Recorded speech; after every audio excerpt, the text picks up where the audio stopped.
se você chegou aqui agora, já sabe, vai lá no episódio anterior, conhece um pouquinho mais da história da juíza Andréa Keusch, falamos sobre muita coisa interessante com relação à justiça do trabalho, você não pode perder. Termina lá, depois você vem para cá e continua esse bate-papo com a gente. Depois de falarmos sobre mulheres e o mercado de trabalho, todos os desafios enfrentados com essa juíza, doutora Andréa Keusch, vamos falar hoje sobre o preço do tempo e o peso da maternidade. Afinal, ter filho ou não é uma opção, mas envelhecer é inevitável. Hoje nós vamos falar um pouquinho sobre um dos seus artigos, doutora Andréa, O Espelho do Tempo, Etarismo, uma análise sobre a ótica laboral, social e psicológica, um texto seu em parceria com a doutora Michele Villanova, que será lançado na próxima revista da Escola Judicial do TRT 6. É isso mesmo? Exatamente, Tereza. Então, para a gente entrar nesse tema já de cara, eu quero, André, que você comece conceituando etarismo para a gente. O etarismo ele tem alguns sinônimos, né? O idadismo ou o ageísmo. O que é isso? É o preconceito ligado à idade. Então, seja essa idade muito pouca, ou seja essa idade cronológica mais avançada, que nós costumamos chamar de velhice, essa forma de assédio está ligada ao preconceito, à pressão psicológica e à questão da desconstituição dessa pessoa por conta da idade.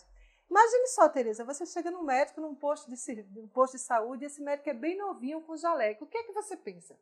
Bem, lembrando do que você disse no último episódio, quando uma das pessoas que você ia julgar chegou lá, olhou para você com 25 anos e disse, não, eu não quero falar com você não, eu quero falar com a juíza.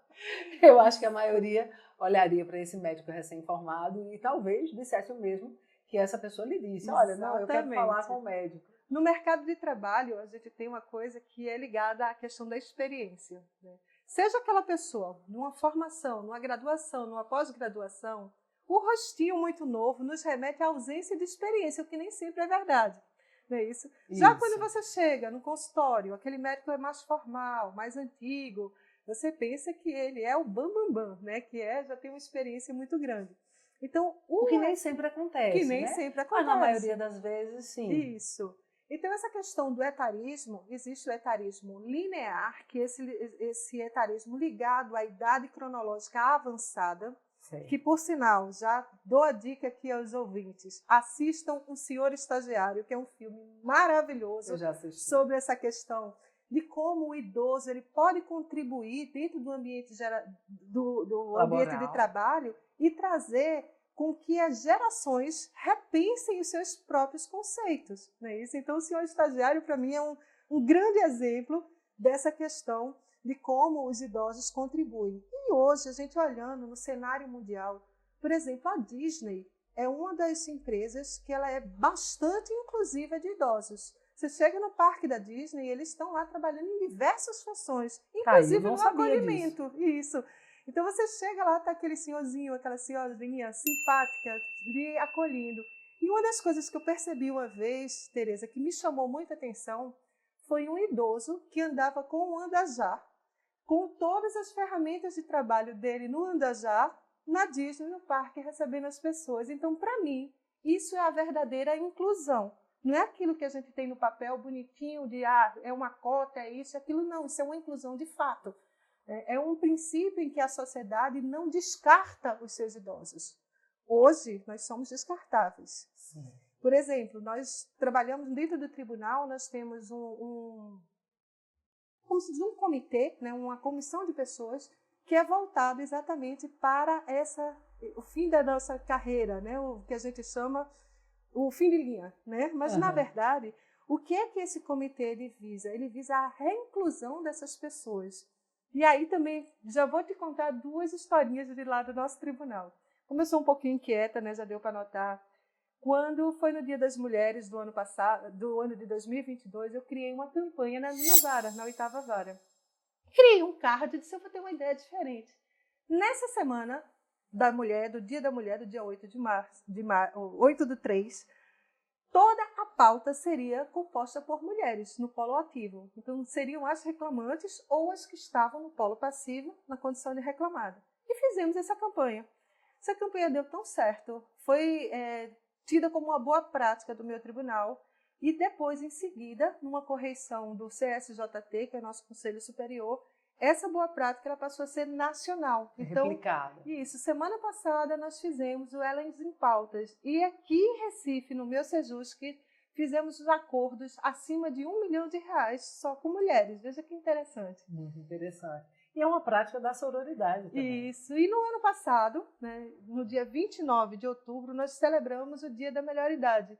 Nós criamos a mesma campanha no tribunal, onde os aposentados vieram fazer as audiências. Veja que interessante, eles voltaram àquele posto, revisitaram as suas funções, e foi tão bonito, né, a gente trazer esse trabalho, esse movimento. Para suas funções antigas. Antigas, como conciliadores, fazendo as audiências, intermediando os acordos. Então, desembargadores, aposentados, recém-saídos ou mais antigos, eles voltaram para nos ajudar. A adesão foi bacana? Foi bacana. E foi uma campanha tão bonita, assim, onde passamos a escutar as queixas de quem passou 30 anos naquela cadeira e que no outro dia ele se sentiu saído desse poder, saído dessa função. A solidão do poder. Na solidão, exatamente. Então essa campanha, esse comitê, ele visa trazer isso. Nós estamos programando eventos no tribunal, trazendo palestras, inclusive da doutora Michele Villanova, falando sobre essa questão da dependência emocional. Você imagina, você criou seus filhos, criou seus netos, você no final da vida está sozinho ali, o seu ninho está vazio. Então essa dependência emocional, ela existe. E aí a gente já falando um pouco, pegando esse gancho, os idosos são as maiores vítimas do assédio patrimonial, não é, Tereza? Sim. Então são Eu trabalhei vítimas durante potenciais. um tempo na delegacia da pessoa idosa e uma das queixas recorrentes era com relação ao patrimônio.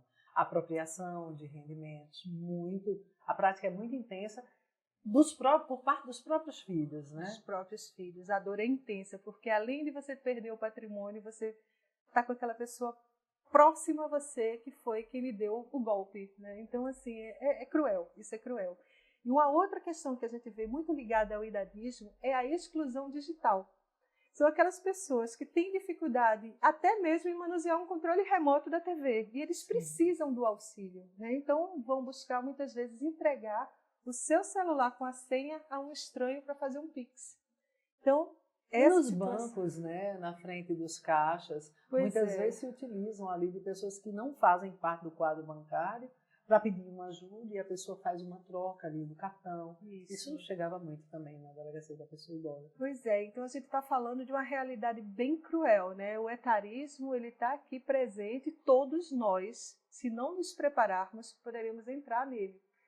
Direta ou indiretamente. Eu costumava dizer que só tinha um jeito de você não envelhecer. É se você morrer antes. Como a gente não está trabalhando com essa perspectiva de morrer logo, então que a gente possa envelhecer com saúde, com dignidade e com segurança. Não é, e ainda tem um dado interessante, Tereza. A partir de 2100, a nossa população será 60% composta de idosos. Então imagine só, que mundo a gente está preparando. Com esse mercado. Exatamente. O que fazer com essas pessoas? O que fazer para que essas pessoas não se sintam alijadas da sociedade, que elas não sejam vítimas em potenciais de uma depressão, de uma morte por abandono. Imagine como só, já estão sendo. Como já estão sendo. Imagina daqui para 2100. Pois é. Andréa, na sua perspectiva, homens e mulheres, eles sofrem esse preconceito etário de maneiras completamente diferentes? Sim. Com relação às mulheres, você percebe barreiras adicionais? Claro, a primeira barreira adicional é da autoimagem. Você se autocobra. Então você chega na frente do espelho e olha assim, diz, nossa, como eu estou enrugada. E esquece que aquelas rugas são marcas do tempo, que são marcas das nossas experiências. Ainda bem que a gente tem o Botox, né, Tereza? Hoje em dia a gente vai lá e resolve boa parte dessas marcas. Mas, em compensação, os homens, quando são grisalhos, quando estão mais gordinhos, eles são o quê? Os tiozão, né? Então, tem o tio do barco, o tio da moto, o tio da suquita, tem todos esses que se mostram como um status social de poder. Né? Então, assim, são pessoas... O que não acontece com as mulheres. Com as mulheres. Vá assumir os seus cabelos brancos para ver o que é que acontece. Né? Então, a gente já cai aquele peso daquela roupagem. Se bem que, mais uma dica de filme, O Diabo Veste Prada tá vindo 2, né, Tereza? Aí com tudo de bom, com Miranda nos mostrando o poder de uma mulher de mais idade. O etarismo pode ser considerado como uma violência estrutural? Sim, sim. Nas sociedades antigas, por exemplo, nas matriarcais, nós vemos, por exemplo, as judias. A mulher mais velha, ela tem um poder diferenciado dentro do clã familiar. Então, ela tem um respeito diferenciado, uma reverência diferenciada. Já nas sociedades modernas, o que é que acontece com as pessoas mais velhas? É aquela que você vai buscar no domingo para passear e almoçar. Normalmente, elas ficam na mão de cuidadores. E aí, lá vem um outro problema trabalhista. E às trabalhista. vezes a família não tem nem saco, nem para o domingo. Nem para o domingo. Vem um outro problema trabalhista. Os cuidadores. Como é a rotina desses cuidadores? Como é o trato desses cuidadores com o idoso? Porque muitas vezes o idoso ele começa a decair, né, por conta das suas ausências. Então, assim, eu não tenho mais um projeto de vida, eu não tenho mais um objetivo de vida. Para que eu vou acordar hoje? Então, assim, todo esse cuidado, né, a especialização dessas pessoas que cuidam dos idosos está sendo um mercado, um nicho de mercado novo. Então, assim, muitas pessoas estão se dedicando à formação como cuidadores. De que forma esse preconceito etário tem uma correlação, por exemplo, com a misoginia, com o racismo? Você percebe essa comunicação?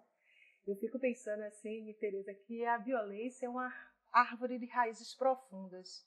E o etarismo é apenas uma das raízes, não é isso? Então, assim, se nós percebemos que aquela pessoa ela não tem uma condição social boa, ela não tem uma alimentação razoável, ela não teve acesso à informação, ela é uma pessoa negra, ela é uma pessoa de uma opção sexual diferente.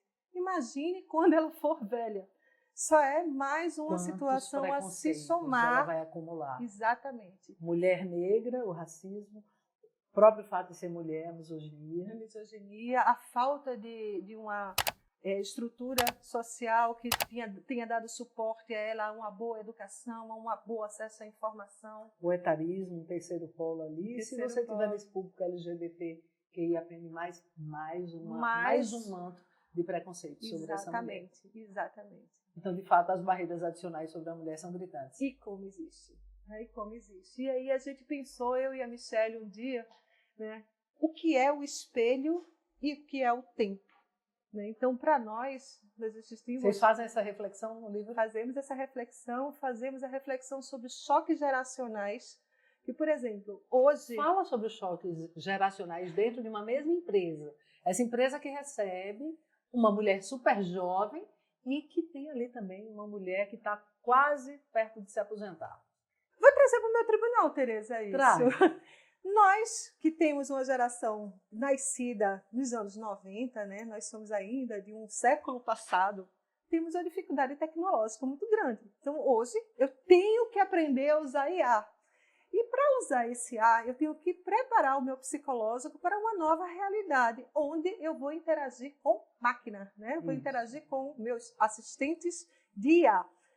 Imagine só, para uma geração dos nossos filhos, que já estão tecnologicamente nascidos, ou seja, habilitadas, essa dificuldade ela não existe.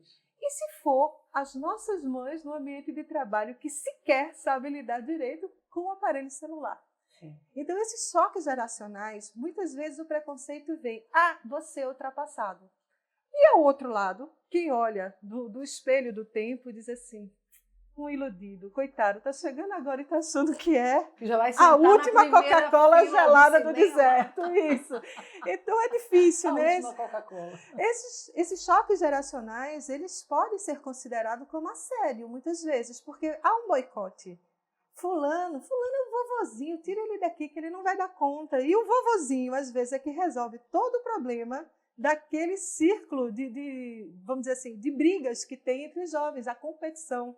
Tem uma capacidade de gerenciar conflitos muito maior que o jovem. Isso, porque tem um amadurecimento, né, Tereza? E o amadurecimento... Que a vida é quem traz. É a vida quem traz, as dores quem trazem, as cicatrizes quem nos fazem mais fortes, né? Como o etarismo pode pesar mais para as mulheres no mercado de trabalho que para os homens? Como você enxerga isso? Tereza, quem tiver a curiosidade dos ouvintes em olhar a capa da Vogue da Tailândia, é a coisa mais linda. É uma senhora de 106 anos, bem baixinha e bem enrugadinha.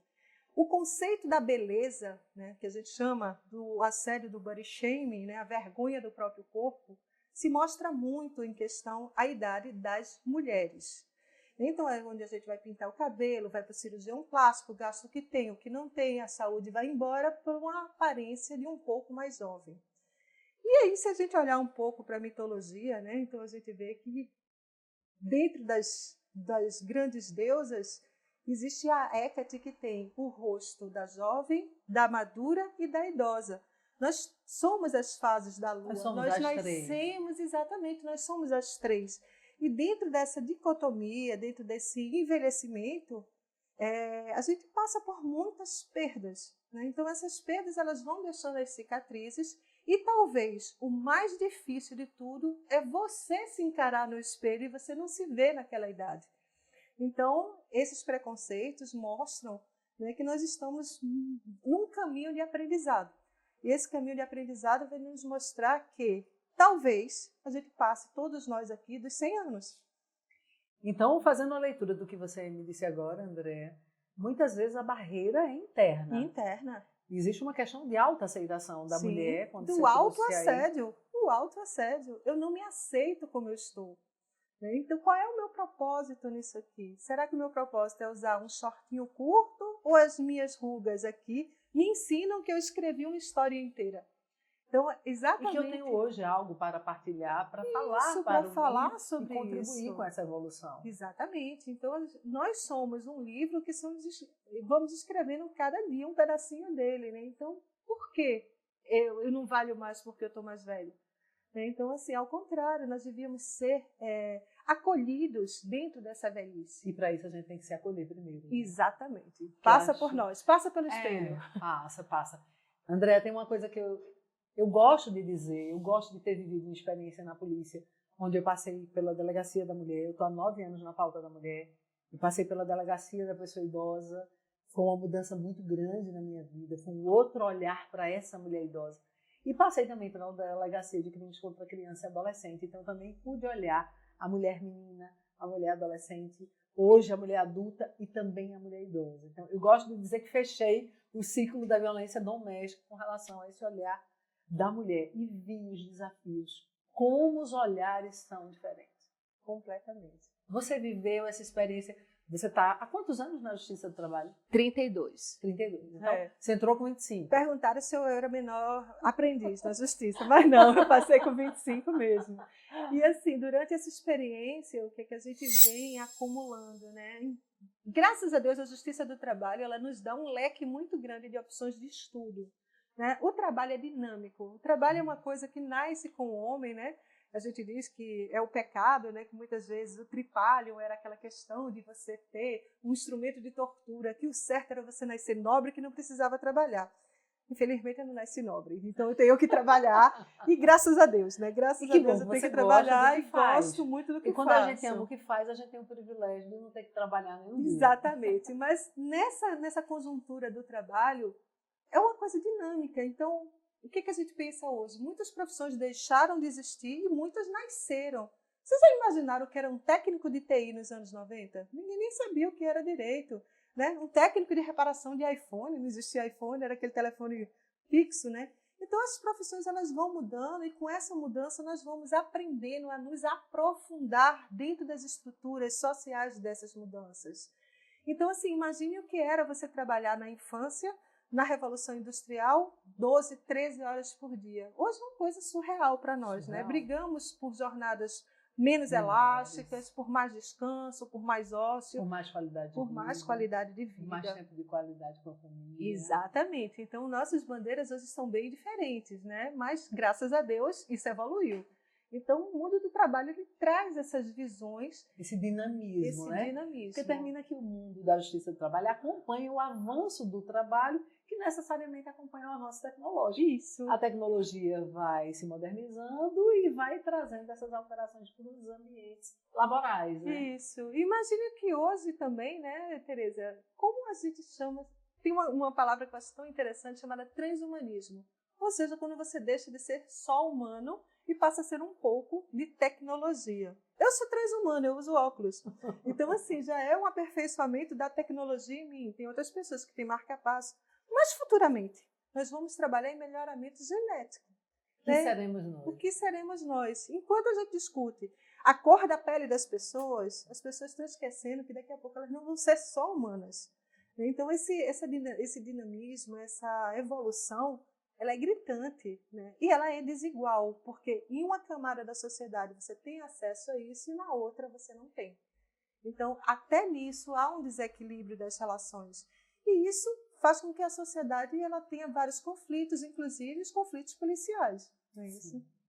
Então, as barreiras adicionais para as mulheres, de fato, são maiores. Muito maiores.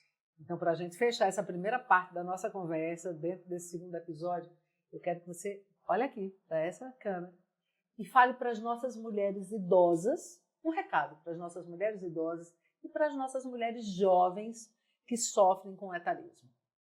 Todas nós vamos ser idosas um dia. E vocês, idosas maravilhosas de hoje, construíram uma carreira linda, são as nossas ancestrais e abriram caminho para que hoje a gente possa falar sobre esse assunto. Então, parabéns, né, a essas idosas, que elas estejam cada dia mais engajadas na sociedade, que elas sejam mais produtivas e que sejam acolhedoras. Nada melhor do que um colo de vó. Delícia, não delícia. É? Que referência quando a gente tem uma história bacana para contar com as nossas avós. Exatamente. E para as nossas mulheres jovens, que como você estão vivendo o que você viveu no passado. Essas mulheres jovens têm o respaldo de uma sociedade em movimento, de uma sociedade de inclusão e de uma sociedade de acesso rápido à informação. Então, por favor, não vão só escutar música no celular, não vão só ver dorama, vão se apropriar de coisas boas para que vocês se construam como pessoas melhores. Enquanto seres humanos. Uma coisa linda, Tereza, as crianças não têm preconceito.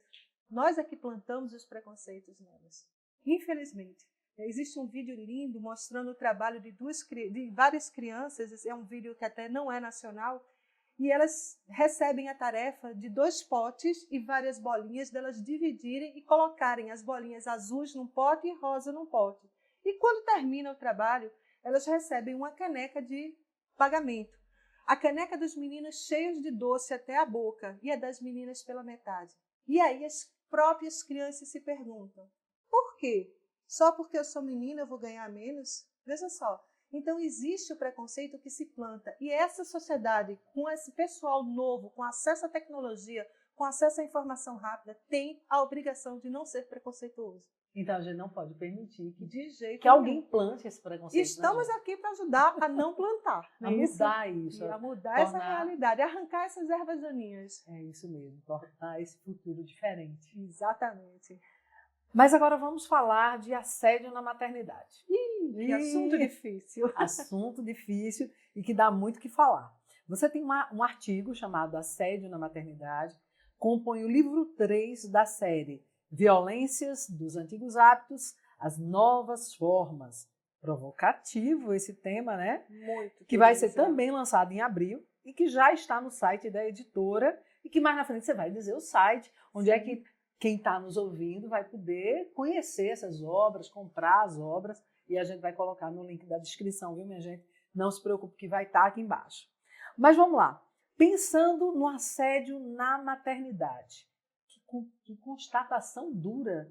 Você trouxe a temática dos antigos hábitos às novas formas. Mudou a forma de praticar assédio na maternidade? Se sofisticou, Tereza. Infelizmente, o que é assédio na maternidade, Andréa? Vamos começar logo pela nomenclatura. Muitos chamam assédio à maternidade e muitos chamam assédio maternal. Eu sou extremamente contrária a esse assédio maternal, porque maternal é uma coisa acolhedora, é Parece uma coisa sublime. Isso, sublime. E esse assédio não tem nada de sublime. Não tem nada de sublime, ao contrário, é uma forma de violência velada, muitas vezes praticadas por mulheres contra mulheres. Imagine só, vou dar um exemplo para você da violência obstétrica. Essa violência obstétrica outro dia foi levada à internet por conta de uma blogueira que passou por um processo muito difícil no parto. Eu não posso dizer nomes, e aí todo mundo sabe de que eu estou falando, todo mundo viu. E o que é essa violência obstétrica? Por exemplo, você chega na maternidade, como muitas maternidades públicas, e tem uma turma de alunos de medicina, e cada um vai lá e dá um toque em você.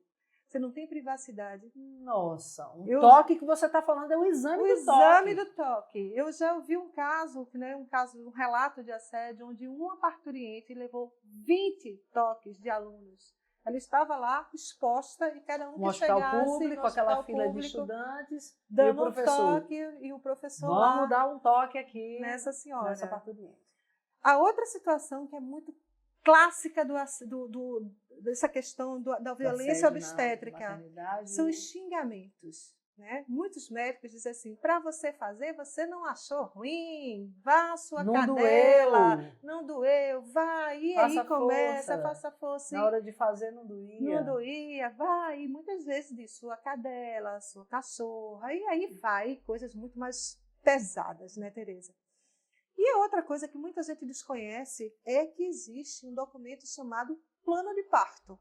Nesse plano de parto, a gestante ela constrói junto com o seu médico quem vai acompanhar ela no ato, se ela vai querer uma anestesia, se ela vai querer um parto natural, até que ponto esse parto natural vai evoluir, vai ser esperado, se vai passar por uma episostomia, ou seja, aquele corte entre a vagina e o ânus para facilitar a passagem da criança, que tipo de ponteamento vai ser feito caso ela necessite. Todas isso é uma construção já está são estabelecidas planejada através da vontade da parturiente junto com o médico que vai trazendo a ela as indicações. E muitas desconhecem que esse documento ele deve ser dado entrada quando você chega no hospital e entrega seus documentos. Esse plano de parto deve ser entregue uma cópia junto, porque você garante o seu direito. Então, assim, antigamente as mulheres pariam em casa com outras mulheres, as parteiras hoje chamadas de doulas, né? Então, assim, havia um acolhimento. Hoje, muitas vezes, esse acolhimento não existe. Imagine se você ainda vai ter uma criança prematura, se você não tem leite. E o pior, Tereza, se você perdeu o seu bebê e você fica na maternidade junto com as outras mulheres, escutando o choro das outras crianças. Então, assim, isso é de uma crueldade, isso é de uma sutileza de violência, né, de você estar ali se recuperando com o seu filho morto e muitas vezes o leite saindo do seu peito e aquela criança lá chorando e você desesperada no mesmo ambiente. Então, são muitos os assédios à maternidade. E esses assédios, eles têm níveis diferenciados. Como, por exemplo, dentro do serviço público, nós tivemos o caso de uma servidora pública que ela já tinha sofrido um aborto espontâneo. Na segunda gravidez dela, ela morava a 500 quilômetros de um lugar onde ela teria que ser submetida a uma junta médica. E esse órgão obrigou essa mulher a se deslocar de carro, sabendo que a gravidez dela era de risco. Esse caso chegou para uma análise de um nível superior e, assim, foi um alerta para mim de que eu precisava falar sobre esse tema, porque eu procurei muito e eu não vi artigos específicos sobre esse tipo de assédio.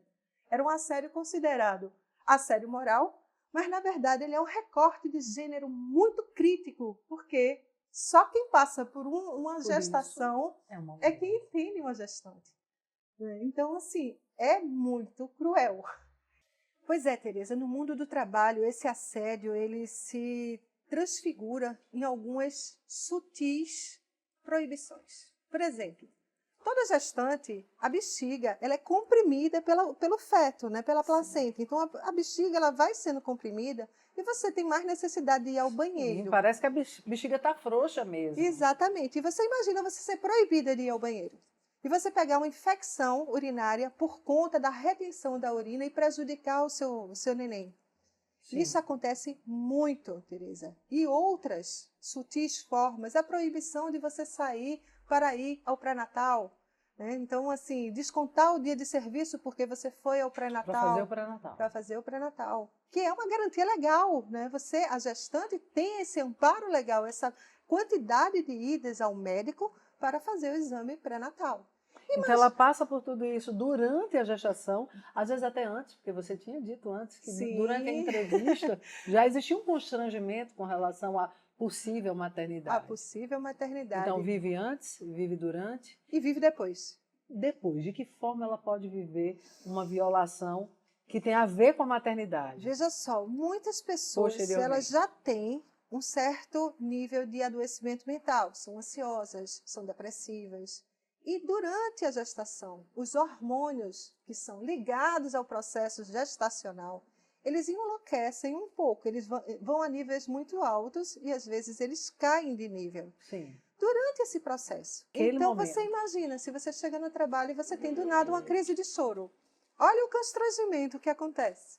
O que foi que aconteceu? Não sei, eu estou chorando porque eu estou grávida. E acontece, Tereza, é normal. Né? Imagine nós, magistradas, na mesa com barrigão e tendo uma crise dessa. No mínimo, o pessoal vai dizer, tá louca, não vai conseguir julgar nada essa daí. Mais uma forma de julgar. Mais uma tá forma louca de tá julgar, chorando. exatamente. E, além disso, quando você não cuida desse estado, nesse momento da gestação, é bem provável que ela evolua para uma depressão pós-parto. Sim. E nessa depressão pós-parto, você pode não querer acesso à sua cria. Aí Nossa, você não amamenta. Acontece, não é? É mais comum do que a gente imagina. Mais comum do que a gente imagina. Passa por um período ali que existe até uma rejeição. Uma rejeição ao marido, uma rejeição à criança, uma rejeição à autoimagem, ao autocuidado. Você deixa de tomar banho, você começa a ficar desgrenhada, suja, até uma hora que você abre a porta e diz, eu quero um salão de beleza. Normal, não é? Normal da gente ter dentro dessas crises no momento da flutuação hormonal. Da pseudo-maternidade de filme, né? Que a gente olha assim, é tão bonito. Até parece que quando você bota o neném no peito, ele mama logo de cara, né? De jeito nenhum. Algumas mulheres têm problemas de amamentação pelo simples fato da criança não conseguir abocanhar meses a fio e vivem essa tortura, que querem amamentar, tem muito leite e não conseguem amamentar. E aí eu já venho para uma outra forma de assédio à maternidade, a ausência de lactários. Embora seja uma coisa muito simples, Tereza, que é um quarto com uma cadeira e um frigobar, onde você podia estar recolhendo vida para as outras crianças, ou seja, quem tem o seu excesso de leite, recolher aquele leite para o banco de leite, passar lá e pegar. Muitas empresas, inclusive órgãos públicos, não têm esse espaço. Aí as mães vão ao banheiro, fazem um desmame dentro de um sanitário ou dentro de uma pia. Sem higiene adequada. Sem higiene, podendo contaminar o seu próprio seio e ter uma mastite. Sim. Por conta de uma coisa muito simples. E engraçado, Tereza, eu não vejo sindicato nenhum brigar por isso. Podia estar nas normas coletivas, né? Então, assim, é um direito que se assegurava a condição de uma saúde de gerações futuras. Eu, como não podia amamentar, eu sei o valor de cada gota de leite materno. Então, assim, vamos brigar por essa causa? Vamos criar lactários? Uma inovação que poderia vir em termos legislativos, a obrigatoriedade desses espaços. E assim, as próprias empresas, né, brigarem as categorias, se briga por hora extra, se briga por... Poxa, se briga por leite materno, gente. E tem empresas que têm empregadas predominantemente mulheres. Mulheres, exatamente, e muitas em fase de procriação. Sim. É aquela fase que a gente sabe que a mulher está mais propensa, se bem que isso está mudando, né, Tereza? Hoje a maternidade é tardia, Sim. que é outra forma de preconceito. Você vai priorizar a sua carreira, priorizar a sua família e deixar a maternidade à margem. Aí quando você vai ser mãe, como eu, com 38 anos, você vê todas as dificuldades que a gente passa. Não é por nada. E todo o preconceito que você enfrenta quando opta por ser mãe tardiamente, Isso. abre aspas, né? Porque para você não foi tardia. Exatamente. Tardia é para as pessoas. Então muitas pessoas acham que você ficou para titia, que ninguém te quis. Não é porque você escolheu não ter um filho, né? Como muitas vezes acontece, eu escolho não ter. Não, é porque ninguém quis. Ninguém quis, exatamente. Então, uma outra forma de preconceito que repercute do ponto de vista mental e da saúde emocional das mulheres. E as mães tardias, por conta da própria condição física, os óvulos eles não têm a mesma qualidade, né? Os gametas em si não têm a mesma qualidade de quando a gente tem 25 anos. Sim. Então, assim, é um processo que a gente precisa pensar em vários ângulos, até na saúde da criança. E essas crianças que chegam hoje, nesse mundo aí das mães um pouco mais amadurecidas, são crianças que têm uma outra visão de mundo. Por quê? Porque elas foram super protegidas muitas vezes. Não é? Então essa superproteção nem sempre é tão boa. Isso. Então a gente tem aquele cuidado excessivo, filha única, leva um despreparo. Para a vida desses jovens. E aí, filhos únicos, muitas vezes também. Filhos únicos, muito protegidos, muito frágeis, né? E que chegam no mercado de trabalho, muitas vezes, como dono do mundo. E aí, Tereza, o que é que a gente faz com essas crianças que estão preparadas e são, assim, como a gente diz, criadas numa redoma. Né? Parece que estão preparadas por um mundo dentro de uma caixinha. Dentro de na uma verdade, caixinha. porque não é um mundo real. Isso. A gente falou sobre esse preconceito antes, no momento da entrevista, esse assédio à maternidade durante a gestação, pós-gestação, nessa situação em que ela não tem nem sequer um espaço adaptável para amamentar seu filho, muitas vezes não tem direito a um horário para fazer isso adequadamente.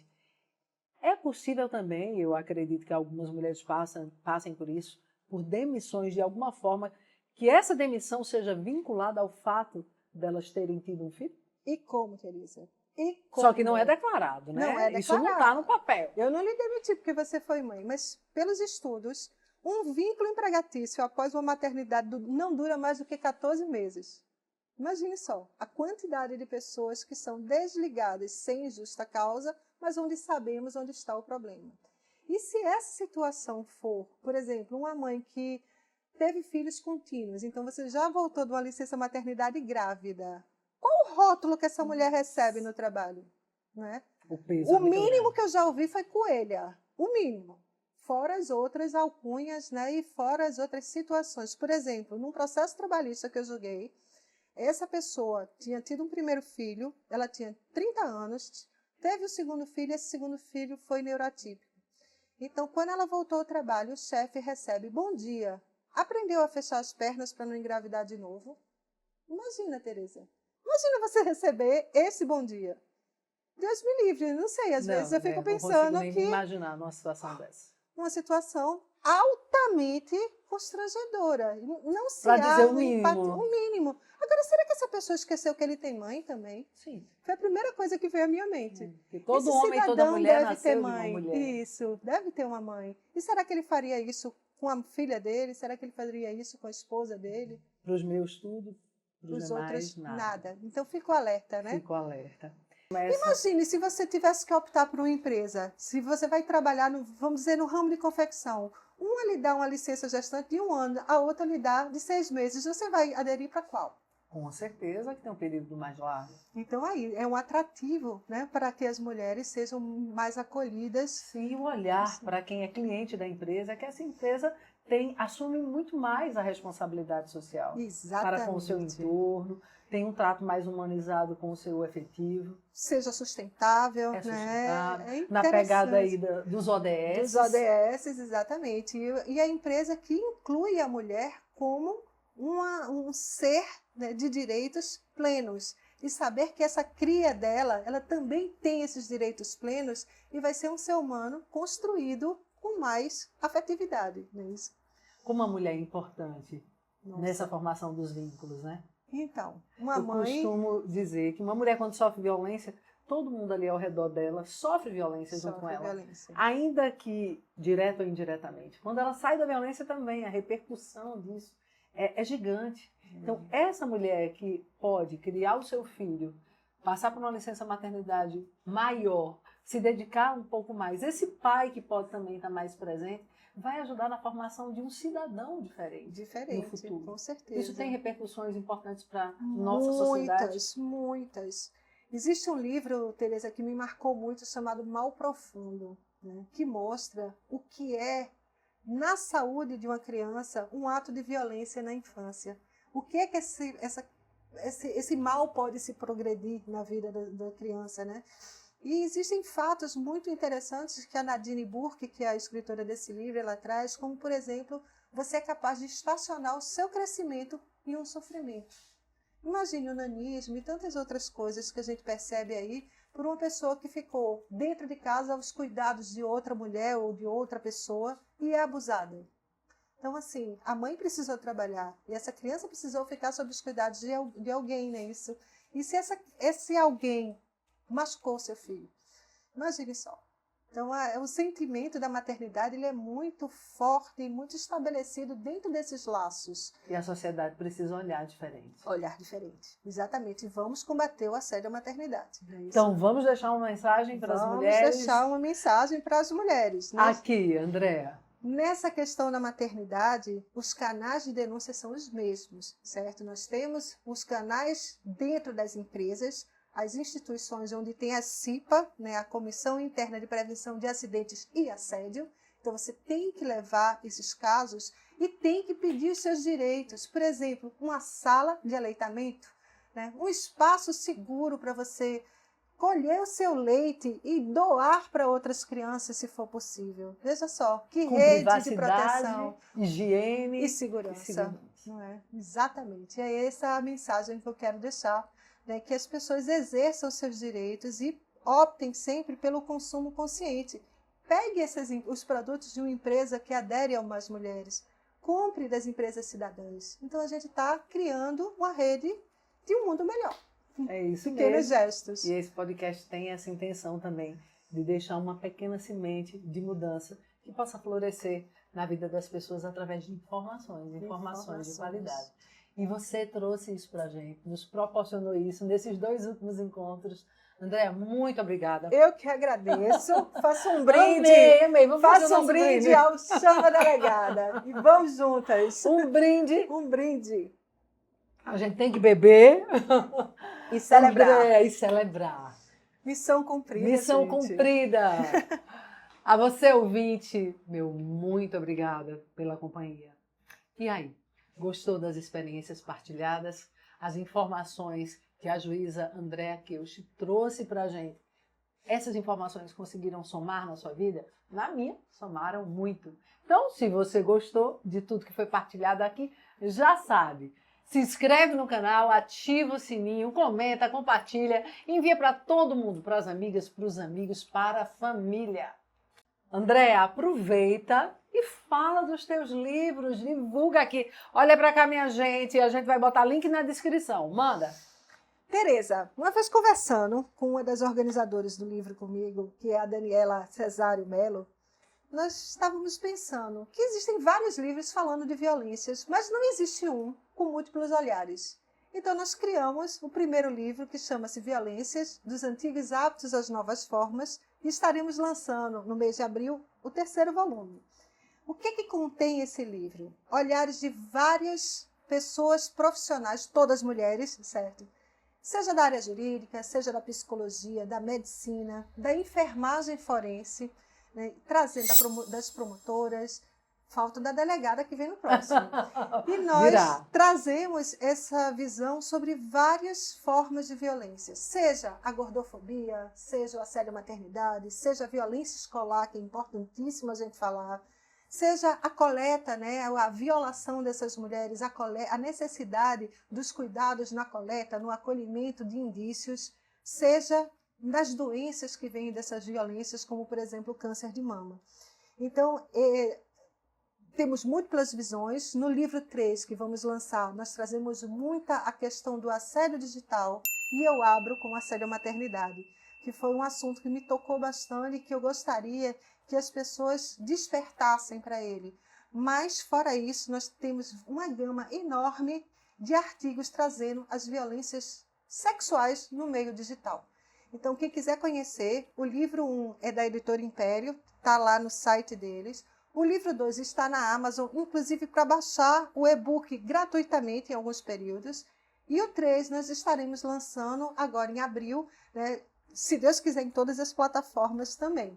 Mas o nome do livro é Violências, dos Antigos Hábitos às Novas Formas. Perfeito. E, gente, vocês vão ter link na descrição aqui embaixo. Então, é só chegar e conhecer um pouco mais do trabalho, do que pensa e de todas as experiências vividas, não só pela juíza Andréa Keusch, mas também por outras grandes mulheres de outras áreas que fazem parte dessa coletânea. Não é isso? Exatamente, exatamente. Vamos embora! A você, ouvinte, muito obrigada pela companhia. E aí, gostou do nosso episódio? Gostou das experiências partilhadas aqui pela juíza do trabalho Andréa Keusch? Pois é, se você gostou, já sabe, né? Se inscreve aqui embaixo no canal, ativa o sininho, curte, compartilha com todo mundo, com as amigas, com os amigos, com quem você quiser. Como diria o Dhammapada budista, mais do que 1000 palavras, vale uma que leva consolo a quem a ouve. Que através das nossas palavras hoje, uma possa tocar o seu coração e te levar consolo. O episódio de hoje teve o apoio da Astral Veículos, Faz Contabilidade, Trio Comunicação, Instituto Faneco, Grupo Mulheres do Brasil, Núcleo Recife e partiu entregue. E agora você já sabe.